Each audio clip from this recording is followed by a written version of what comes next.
Hello friends, आज मैं आपको ह्यूमन एंडोक्राइन ग्लैंड्स के बारे में बता रही हूँ कि कौन कौन से हमारे पास ग्लैंड होती है, कौन सा हार्मोन रिलीज करती है, क्या उसका फंक्शन होता है और हार्मोनल इम्बैलेंस होने पे क्या क्या होता है। बहुत इंपॉर्टेंट है, 10th क्लास में बहुत पूछे जाते हैं इससे क्वेश्चन। सबसे पहले तो देखो कि कहाँ पर कौन सी ग्लैंड पाई। जैसे पिट्यूटरी है, वो मास्टर ग्लैंड बोलते हैं, हमारे ब्रेन में होती है, ठीक है। फिर आती है थायराइड जो हमारे गले में पाई जाएगी। एड्रिनल जो होती है वो किडनी से थोड़ा सा ऊपर होती है, ठीक है।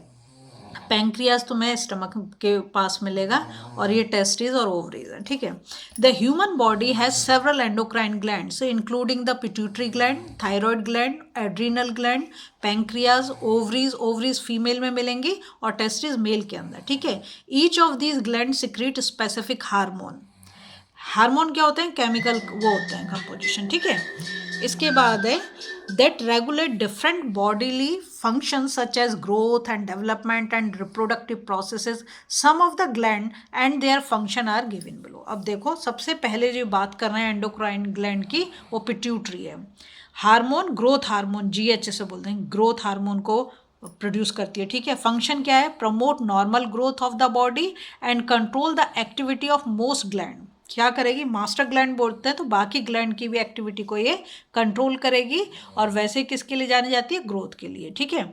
Such as the testis and the ovaries. अगर हार्मोनल इम्बैलेंस होता है तो क्या होगा?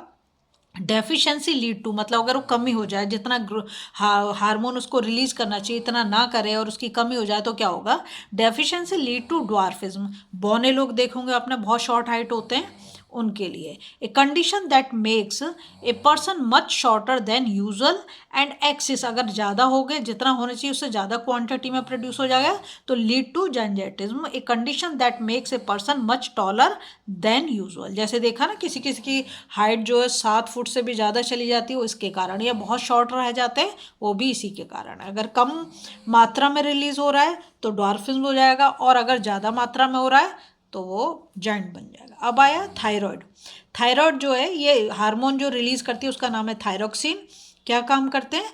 Regulates the rate at which the body uses digested food to release energy, ठीक है। अगर इसकी डेफिशिएंसी हो जाए तो क्या होगा? Deficiency causes goitre. अगर थायरोक्सिन की डेफिशिएंसी हो रही है तो ग्वेटर बीमारी हो जाती है, गले में फूल जाता है, स्वेलिंग हो जाती है। Which is the swelling of the neck due to enlargement of the thyroid gland, क्योंकि थायरॉयड ग्लैंड बढ़ जाती है इसलिए। अब आया नंबर 3 पे एड्रिनल। वो कौन सा हार्मोन प्रोड्यूस करेगी? एड्रेलिनिल, ठीक है। Helps the body respond to emergency situation. Emergency situation, आप बहुत ज़्यादा डरे हुए हो या कुछ है, and prepares the body to either fight the situation और रन अवे फ्रॉम इट। या तो उससे लड़ोगे या भाग जाओगे, ठीक है। अब हार्मोनल इम्बैलेंस में क्या होगा? Causes anxiety. आजकल बहुत सुनते होगा एंजाइटी हो रही है, एंजाइटी हो रही है, तो किसके कारण होती है? एड्रिनल के कारण। Rapid heart beat, heart beat बढ़ जाती है जब हम डरते हैं तो, है ना। And high blood pressure, BP भी हाई हो जाएगा। अब आया पैंक्रियाज। पैंक्रियाज जो रिलीज करता हो इंसुलिन। आजकल डायबिटीज़ का नाम आप बहुत सुन रहे होगे। तो maintain the blood sugar level. क्या काम करती है? ब्लड शुगर लेवल को मेंटेन करने का काम करती है। जिनके अंदर इंसुलिन बिल्कुल प्रोड्यूस नहीं होता उन्हें भी डायबिटीज़ हो जाती है, जिनके अंदर कम प्रोड्यूस हो रहा है उनको भी डायबिटीज़ हो जाएगी, है ना। तो deficiency leads two diabetes which is causes by high level of blood sugar in the body. तो बॉडी में ब्लड शुगर लेवल बहुत ज़्यादा हाई हो जाएगा। अब आया टेस्टिस इन मेल। ये जो ग्रोथ, सॉरी, जो हार्मोन प्रोड्यूस करता है टेस्टोस्टेरोन बोलते हैं। Help in the formation of the sperm and the development of reproductive organ and secondary sexual characteristics, ठीक है। Deficiency lead to the reduce sexual development. अब आया ओवरी। ये फीमेल में पाई जाएगी और ये ईस्ट्रोजन बोलते हैं, वो इसमें साइलेंट रहेगा, ठीक है, जो हार्मोन का नाम है। Helps in the formation of ovum. Ovum मतलब एग समझो तुम। And the development of reproductive organ and secondary sexual characteristics.